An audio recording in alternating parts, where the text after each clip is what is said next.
Thursday afternoon. இன்னைக்கு வந்து 2 நாள் விலாக ஒண்ணா போட்டிருக்கேன்.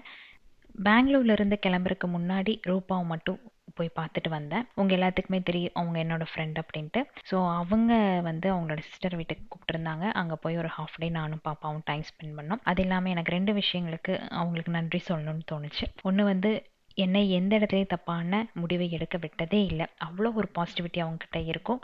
அதே மாதிரி பாப்பாவோட கன்னடா டீச்சர், அவள் கிளாஸ் ஃபஸ்ட்டு வந்தா கன்னடாவில், அதுக்கு முதல் காரணம் ரூபா மட்டும்தான். ஸோ அவங்களையெல்லாம் மீட் பண்ணிவிட்டு அடுத்த நாள் பார்த்திங்கன்னா பாப்பா நல்ல மார்க் வாங்கினா சூஷி வாங்கி கொடுக்குறதாக அவங்க அப்பா சொல்லியிருந்தார். ரொம்ப நாள் அவளுக்கு ஆசை. சரின்ட்டு அவளுக்கு பிடிச்ச ரெஸ்டாரண்ட்டுக்கே போய் அதை வாங்கி கொடுத்துட்டு அதுக்கடுத்த நாள் நிறைய வேலை இருந்தது.